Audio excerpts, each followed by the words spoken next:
So now I'm going to make a brown butter sponge, and this I'm going to use it for the butterscotch cake. So the ingredients I have here, the technique is a little different here. I have the yolks.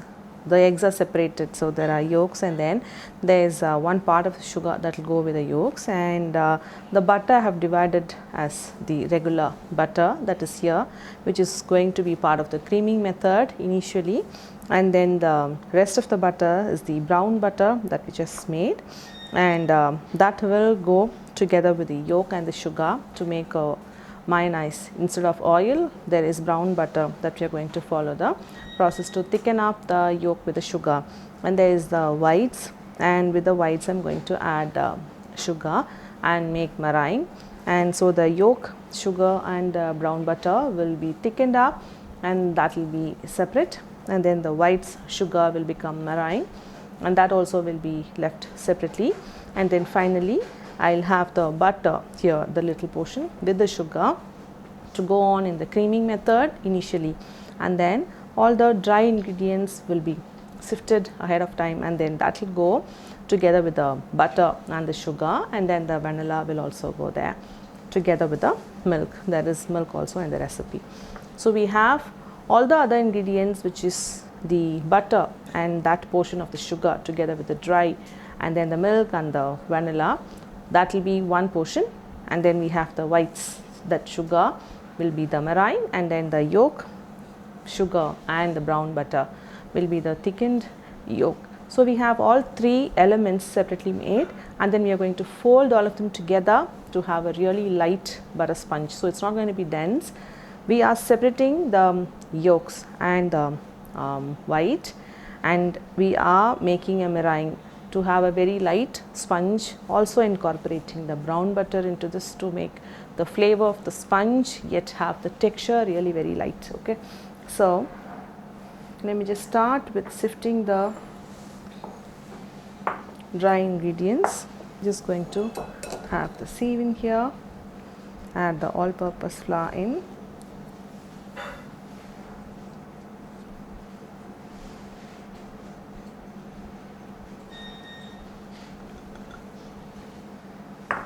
we have the baking powder,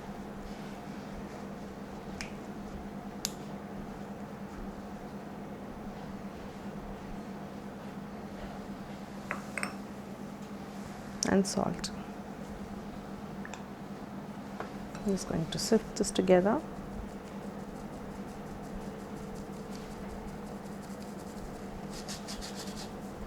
Okay, and then I'm going to set this aside until I need that. Okay. I'm just going to start with beating the whites first, make the meringue. I'm just going to add the whites in, and then beat this on medium high speed. When I see the whites are being frothed up, and then I'll add the sugar, the corresponding sugar that needs to be added with the white, in a slow stream or a little by little when the beater is running.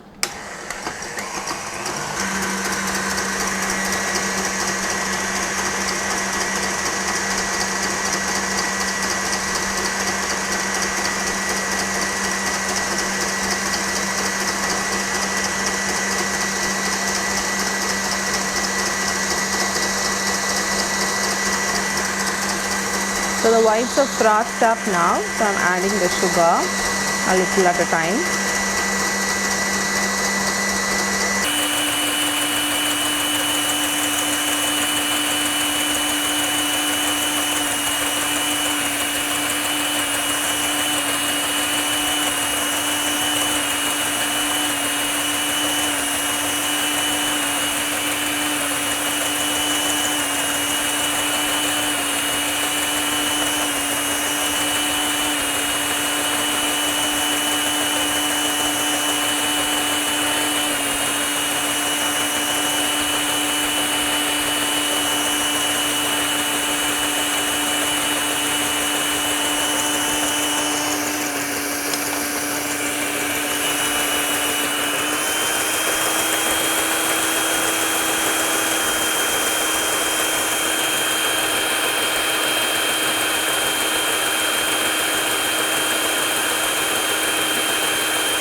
I'm just going to check on the meringue. If I have stiff and glossy peaks, then it should be done.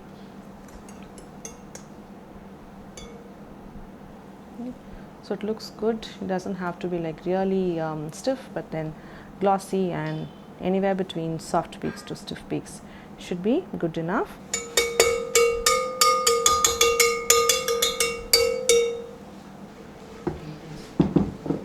So I'm just going to transfer the white. So I have 3 different bowls to work on this particular recipe, right? So I have 2 bowls that will go on my KitchenAid, but then if I have to beat the meringue, the bowl has to be clean and the beater blade also has to be pretty clean. Now I have the yolks to beat, so I'm just going to use the same bowl for beating the yolks as well. So I'm just going to transfer the white into another bowl, which I'm going to use it at the end to cut and fold. So you can't be doing this vice versa, like beating the yolk first, you know, that little fat content, if it just combines with the white, then your meringue will not even form. Okay, so I'm just going to now use this, just skip one step of cleaning the bowl, because into the bowl of the white you could beat the yolk. Okay, so as for the next step, now I'm just going to add in the yolk.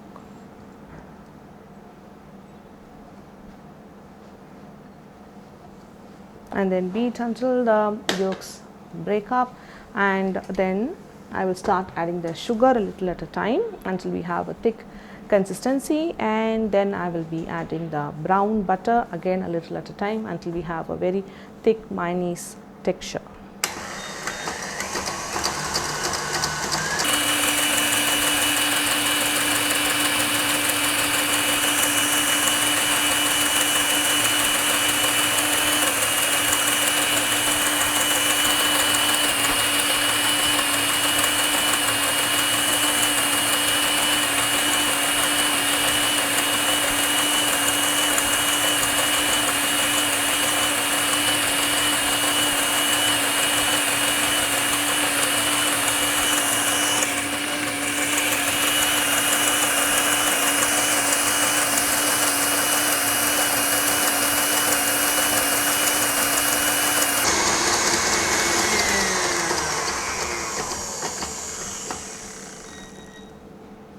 I'm just going to check this out, scrape down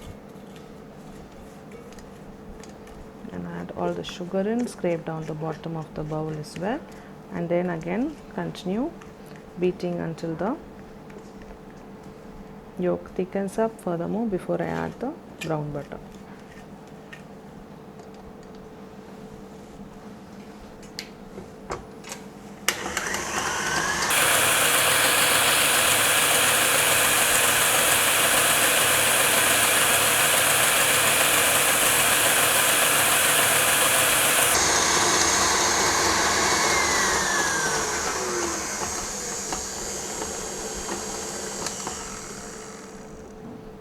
I'm just going to check and show the texture. It's just turned pale and thick. Now at this stage I'm just going to add the brown butter. I'm just going to let the beater go on and then add the brown butter, just a teaspoon or tablespoon at a time as the beater is running.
So we have the brown butter nicely incorporated with the yolk and sugar. I'm just going to take it out and show you how the texture looks.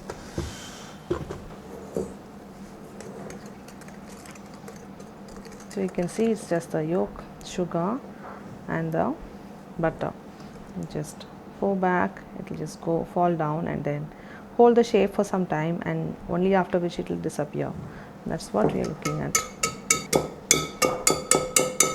So now we have the whites ready, and then we have the yolks also ready, and for the final part we have the butter, sugar creaming together with all the dry. Okay, so I'm just going to change the bowl and start with paddle. I'm going to add the butter in.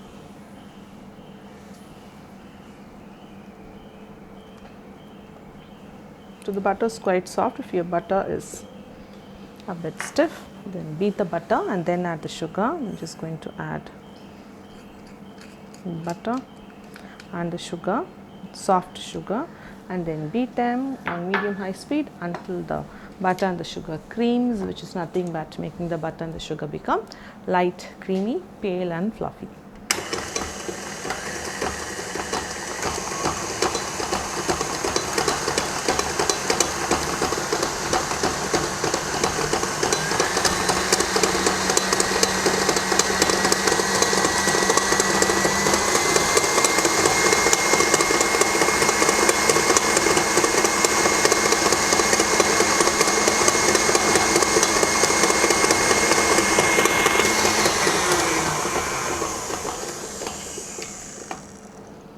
I'm just going to scrape down.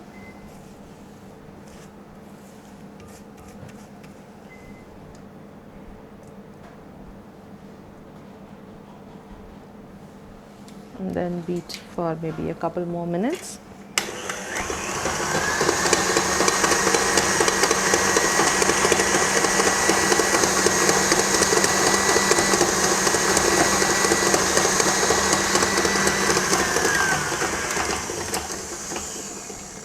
So in this recipe, the portion of the butter to the sugar is not like a lot of butter, so it's not going to turn into like the regular creaming method.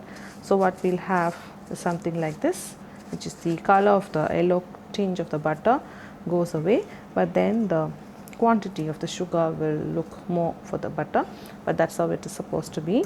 Into this, I'm going to add the dry. I'm just going to drop in all the dry.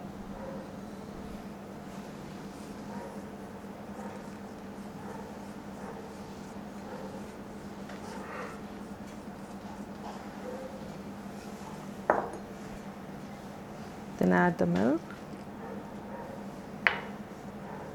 and then the vanilla as well. I'm just going to fold this once so it just doesn't splatter out.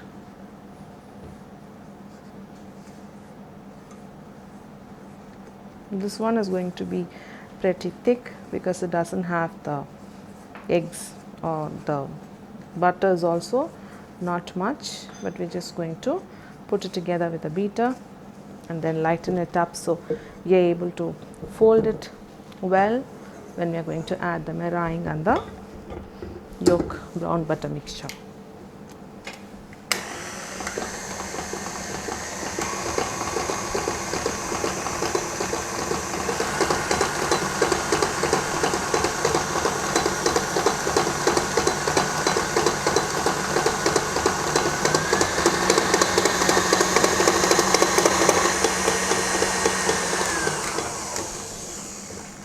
So now the creaming stage together with the flour is done and ready. We have the three components that we need to fold it together.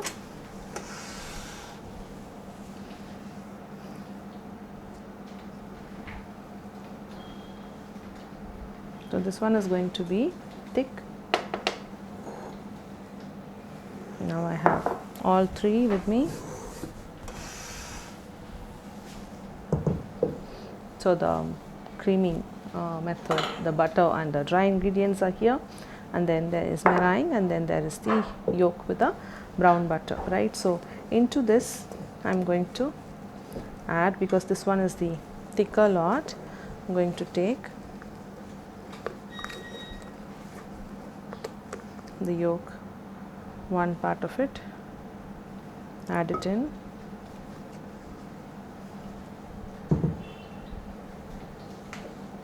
and then one part of the white. Then I'm just going to cut and fold it.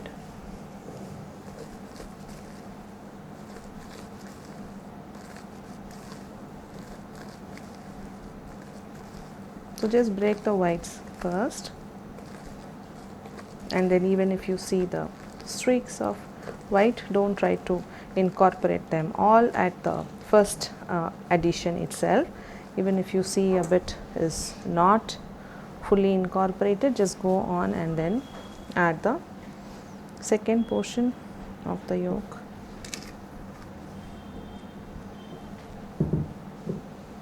and then the second portion of the white,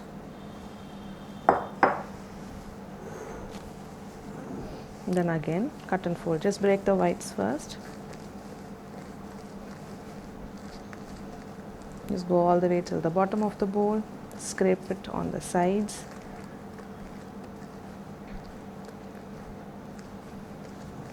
then we have one more addition left.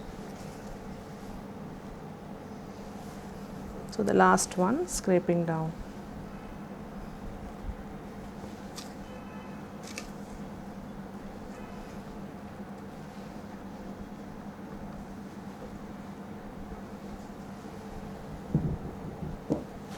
Then all the white.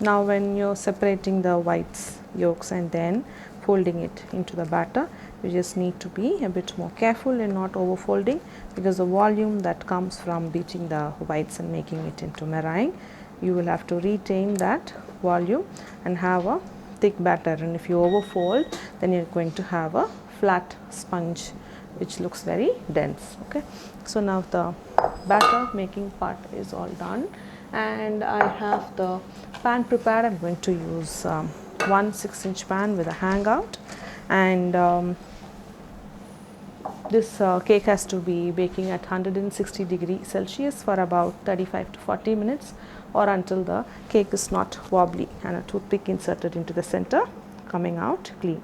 Okay, so I just transfer the batter into the pan.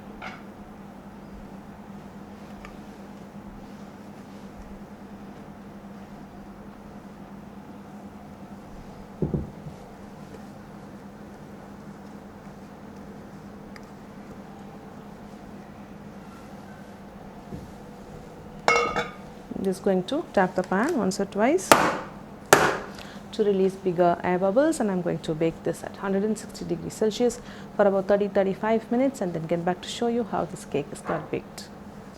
So the brown butter sponge is baked and come out. It's quite warm now. I'm just going to poke in and then check for the crumbs. They are dry and the toothpick is clean. I'm just going to shift this onto the wire rack.